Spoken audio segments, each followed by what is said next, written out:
It's stupid, right? Tom heaved a relief sigh as he looked around the kitchen. Finally, it was spotless.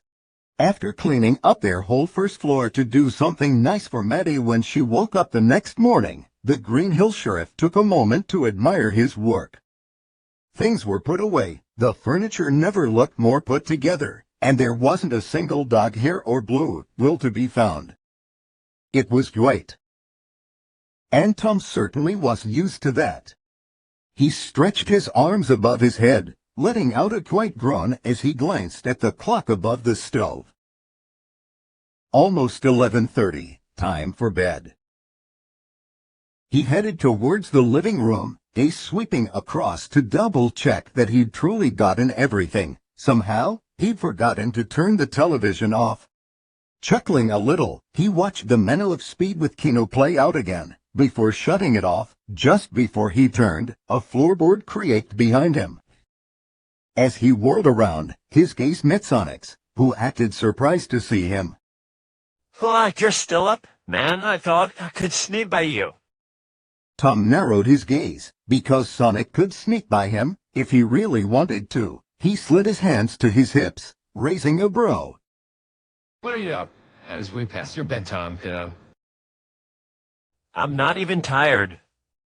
He replied playfully, spreading his hands with a slight grin, but Tom noticed it didn't quite reach his eyes.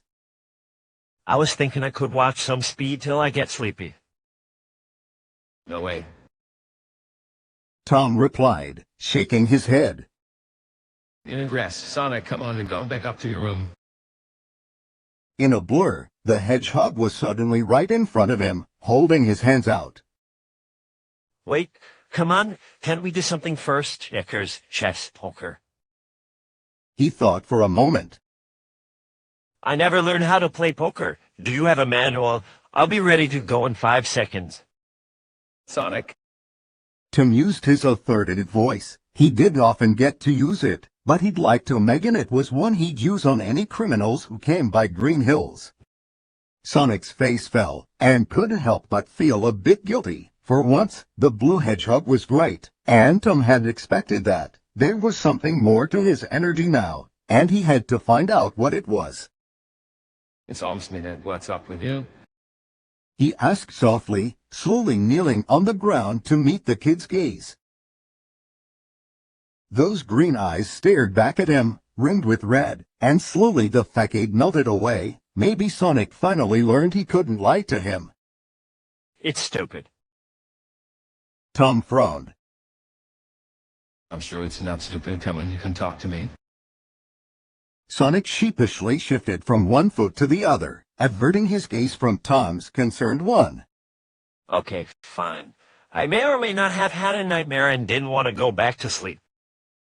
It still came out quickly, as he normally spoke, but his voice was greater. Tom blinked. He wasn't sure what he had been expecting, but it certainly wasn't this.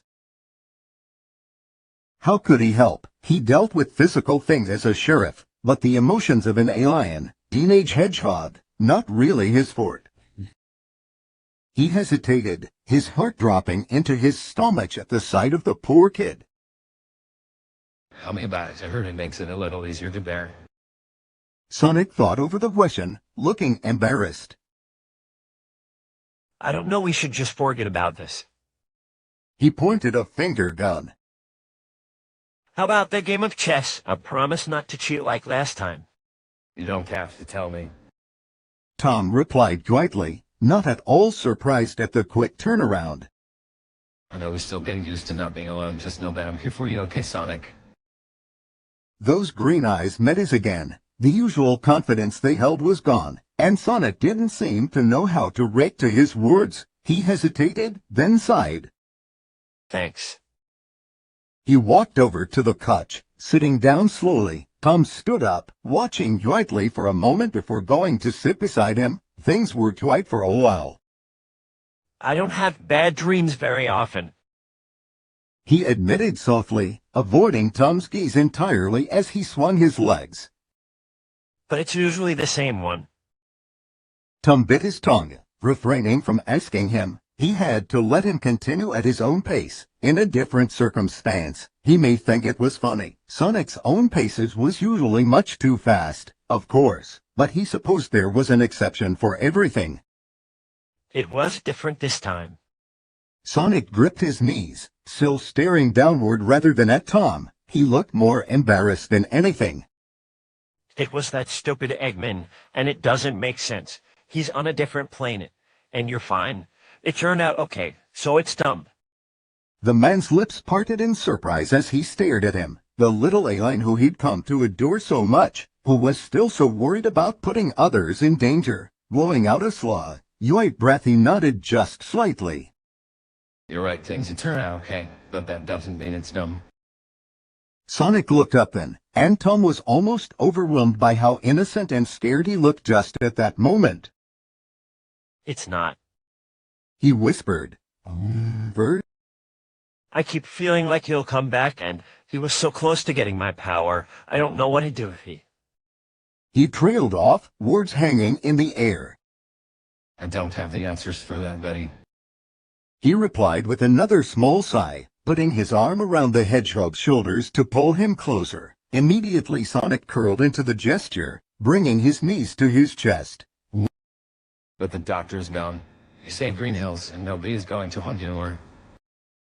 He shook his head slightly. And Maddie and I will always be here for you. Sonic was quiet for a moment, then shook his head, looking up to meet his gaze. No, we saved Green Hills, don't it, Lord?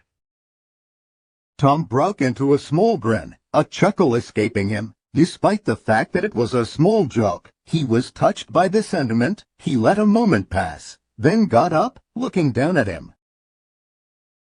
Well, how about this? Promise him to be too loud. You can sleep with Maddie and you won't have any bad dreams.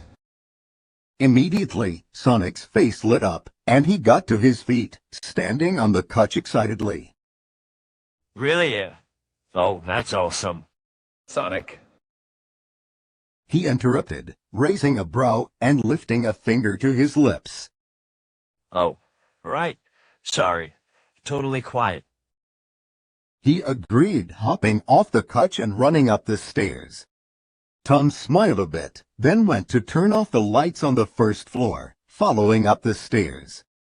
As he approached his and Maddie's room, he noticed there was a warm glow of light cascading from a crack in the door. He frowned, not expecting her to still be awake, though if she had been asleep, she surely wouldn't have stayed that way. Well, so awesome, man. I really wish you could have been there. I started a bar fight, and it was just like a movie, except my glass bottle didn't break. Do you think that was the bottle's fault, or the bald guy just had a really strong head? Tom pushed open the door slowly, finding Maddie sitting up in bed with an affectionate smile on her face, a book sitting open beside her. Sonic was standing at the foot of the bed, talking animatedly. Ozzy lay a few feet away in his bed, dozing. She looked at him as he walked in and he gave her a small smile, shrugging a shoulder. Sonic whirled around to look up at him, grinning. And this guy, well, he can throw some mean punches. He shifted his weight from one foot to the other, throwing some punches in the air. That's enough I talk for one night. Tom replied. Even though it was quite amusing, it was amazing how much energy the little hedgehog had. Do you need to do anything before bed? Sonic nodded, rushing out of the room, returning a second later with a grin. Sorry, had used the little hedgehog's room. Tom rolled his eyes and shut the door behind them as Sonic hopped into bed, sitting up beside Maddie, who ruffled the top of his head for affectionately. Tom smiled, then walked over, getting into bed on his side. Maddie closed her book, placing it on the table beside the bed, and reached to shut off her lamp. He'd been about to turn off his lamp when he realized it was a bit quieter than it should be.